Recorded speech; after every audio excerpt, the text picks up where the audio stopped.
Senator Bernie Sanders has a new plan to not only tackle homelessness in big cities, but also to ensure people are able to get homes that they want to buy, that they can afford homes, and also uh, to do all sorts of things. So, and I say that because this plan is incredibly comprehensive.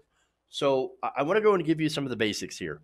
Um, for right now, overview, Bernie is planning to spend about $2.5 trillion on this plan. Now, it's paid for by a wealth tax. So that's important, right? So let's just get that out of the way. The over 100 richest families in the country would be taxed for having wealth, and that would raise enough money to do this. Now, it's 2.5 trillion over the next 10 years. Now, how he would invest that money is as follows. He would start by investing $1.48 trillion over the next 10 years in the National Affordable Housing Trust Fund and would prioritize building 25,000 housing units during his first years in office. So, units constructed with this funding, by the way, uh, are eligible to be located in mixed income developments.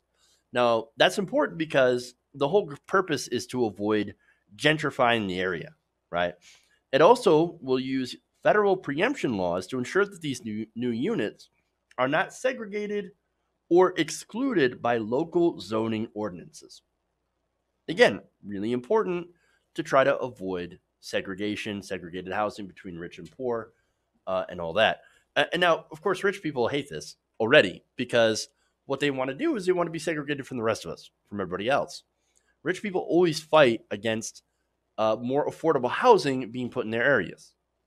And they don't want to be close to us poors, I guess, or people of less means. And so they always fight against this. Bernie Sanders says, no, no, no. We're going to use the federal government and we're going to put those those mixed income houses, these developments in your area, and you're going to like it. I love it. All right, more. He also plans to invest an additional $400 billion to build 2 million mixed income social housing units to be administered through the National Affordable Housing Trust Fund. He says that plan will guarantee equity in social housing costs, ensuring no inequality of services or conditions within units. Now, he also plans to expand some federal programs here. And the first one is the USDA's Section 515 program by about $500 million. Now, that would build new affordable developments in rural areas and protect existing units from being converted to market rate housing, which, as we know right now, is fairly unaffordable for a lot of Americans. Now, this plan also ties in several ways to the Green New Deal. For one, Sanders' plan would invest about $70 billion to repair and modernize public housing, including making all public housing handicap accessible and provide access to high-speed broadband for all residents. Now, that's huge. That's really important, right? Because the internet has become a necessity to function in modern life. There was a time where you could get by without an internet connection. Now, you really can't. Most, if not all, jobs require you to apply online, and some even require you to have access to the internet. Not only that, but you also need an internet for education, for example. If you're going to college, you have to have internet. And so it's a very welcome addition, very necessary. Now, related to the Green New Deal, the plan would also electrify and decarbonize all public housing by conducting deep energy retrofits, including appliances, power, and heating, in order to, of course, save money, save power, reduce energy usage. So, like a lot of Sanders' policy proposals, they kind of make up part of a web, each depending on the other to function, right? And each kind of adding to each other. More. Sanders would also fully fund tenant-based Section 8 rental assistance at $410 billion over the next 10 years and make it a mandatory funding program for all eligible households, as well as implementing a Section 8 non-discrimination law so that landlords can no longer discriminate against low-income families based on their source of income. Now, there's a lot of tenant protections in there as well. The plan would protect tenants by implementing a just cause requirement for evictions, which would allow a landlord to evict a tenant only for specific violations and prevent landlords from evicting tenants for arbitrary or retaliatory reasons. Now, arbitrary might even include the gender, well, not gender. I'm sorry, the sexual orientation of people living in those houses. Now, a lot of people mistakenly think that, oh no, come on, you can't kick someone out for being gay, or anything like that, right? Being part of the LGBT community, being trans. No, it turns out you can, because there's no protections in a lot of places, which is why a lot of cities has had to put up their own protections. Now, so there's that. Now, one of the big pieces of the proposal in order to lower housing prices is establishing rent control. Now, the plan would enact a national cap on annual rent increases at no more than 3%, or about 1.5 times the consumer price index.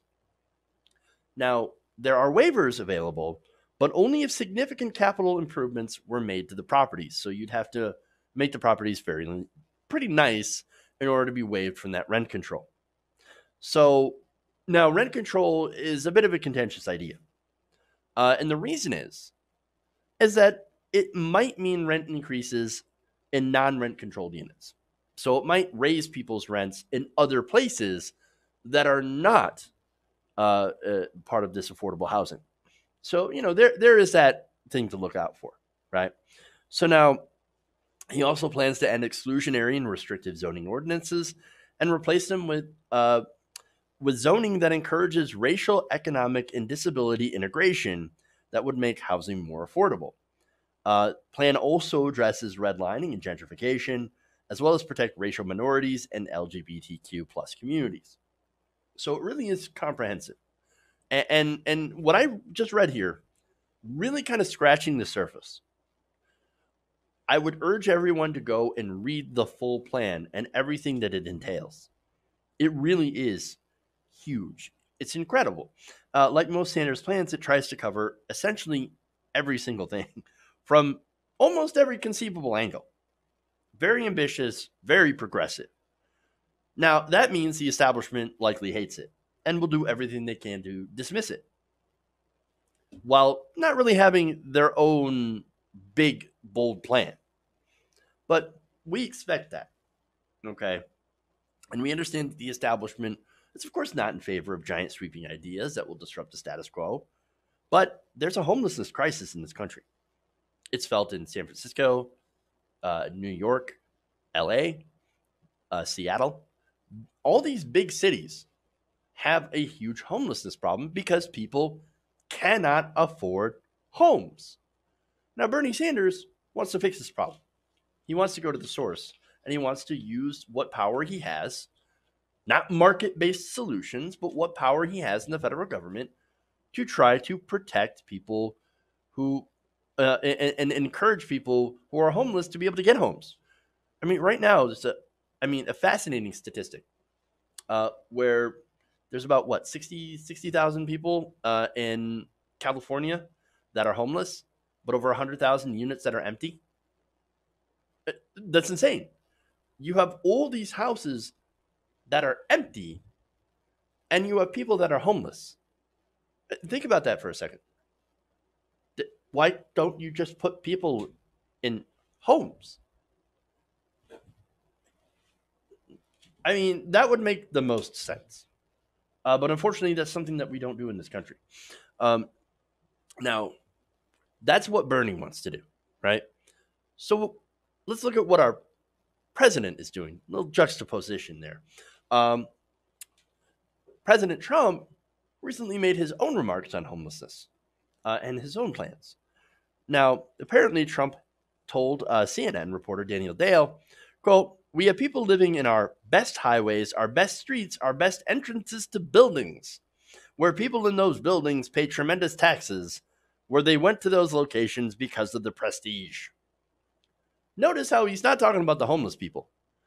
I mean, he says, oh, they're living in our best streets. They're living in our best doorways, best entrances to buildings. But notice in that, he doesn't care about the homeless people. He says, they're in the way. We got to get them out of the way.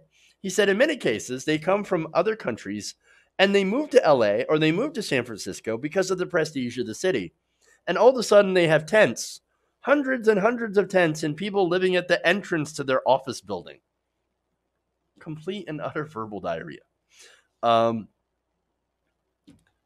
his whole problem is those poor business owners have to step over homeless people because they got the tents everywhere. You know what his plan is? To try to get homeless people off the street, put them in government facilities. Or just criminalize them, and so more people get arrested. Out of sight, out of mind. That's the Trump plan. So there are two choices here in America, right? A plan that actually dives to the root, is comprehensive, and looks to try to solve the problem of homelessness, while also helping homeowners and the environment at the same time.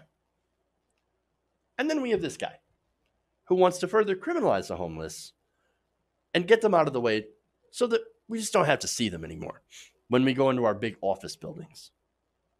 That's your choices, America. Choose wisely. Hey guys, hopefully you enjoyed that free video. Now I'm going to have to ask you a favor. Between the demonetization and the YouTube algorithm messing around with view counts, etc., we're having a hard time adjusting to the new YouTube reality, which is where you guys come in. See, we have a Patreon, patreon.com/TYTNation, set up to help us rely on you guys, the viewers, instead of big corporate ads. Look, you know the show. You know I'm not in favor of big corporations anyway. So help us transition away from relying on the ad model to pay the bills and sign up to be a patron, patreon.com/TYTNation. That goes a long way to help us keep the lights on. And you guys will know that you're supporting independent, progressive media.